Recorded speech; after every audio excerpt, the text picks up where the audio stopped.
ताली बजाएंगे और यीशु मसीह के नाम की महिमा करेंगे। और परमेश्वर के कामों का वर्णन करता रहूंगा। परमेश्वर ने मेरी बड़ी ताड़ना तो की है, परंतु मुझे मृत्यु के वश में नहीं किया। मेरे लिए धर्म के द्वार खोलो, मैं उनमें प्रवेश करके यहाँ का धन्यवाद करूंगा। परमेश्वर का धन्यवाद इस वचन के लिए। आज 10-12 दिनों से मेरी इतनी हालत खराब थी, इतनी ज़्यादा कि मैं एक हफ्ते तो बिल्कुल खाट कर लग गई थी, इतना तेज फीवर था और मैंने 4 डॉक्टर बदल दिए, लेकिन मुझे फिर भी कोई आराम नहीं मिल रहा था।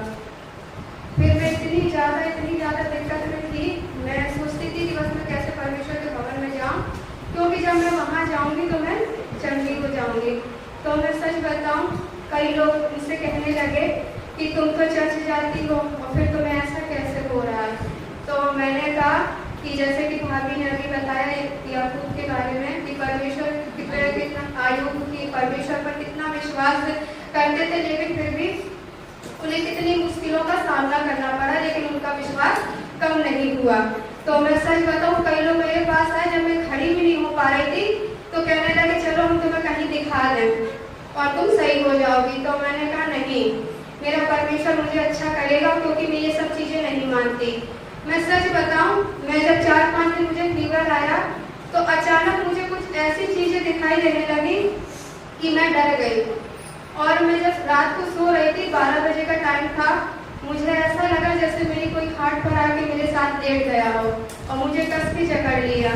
मैं सच बताऊं, और मैंने अपनी आँख खोला और मैं छूट भी नहीं पाई और मैं प्रार्थना करने लगी मन में। जब मैं प्रार्थना करने लगी तो मैंने कहा प्रभु यीशु मसीह मेरी आवाज़ को खोलो, ताकि मैं जोर से चिल्लाकर प्रार्थना करूं और शैतान मुझसे दूर हो जाए। तो मैं सच बताऊं, परमेश्वर ने मेरे गले को खोला और मेरे जोर से मेरे अंदर से प्रार्थना निकलने लगी। तब उसने मुझे एकदम से छोड़ा और मैं इतना परमेश्वर का धन्यवाद करती हूँ। मैं जब बहुत ज़्यादा एकदम से लस्त पड़ गई, तबीयत खराब है, तो मैंने राजू भैया को फ़ोन लगाया। जब भैया ने मेरे लिए दुआ की फ़ोन पर ही, तो मैं सच बताऊँ उसी पल से मेरा बुखार उतरना चालू हो गया और फिर मुझे ऐसा लगने लगा कि बस मैं चर्च जाऊँ। और दूसरे दिन भी मेरी तबीयत बहुत ज़्यादा, मुझे घबराहट हो रही थी, तो मुझे कुछ समझ भी नहीं आया मैं क्या करूँ। तो मैं सच बताऊँ, मैं इलाहाबाद बैंक के पास जो चर्च बना हुआ है, मैं वहाँ गई, वहाँ जाकर मैंने प्रार्थना की। फिर मैंने दूसरे दिन भैया को फ़ोन किया, भैया ने फिर मेरे लिए प्रार्थना की। परमेश्वर ने उसी घड़ी मुझे छू के चंगाई दी। मैं परमेश्वर का धन्यवाद करती हूँ। प्रेज़ करो।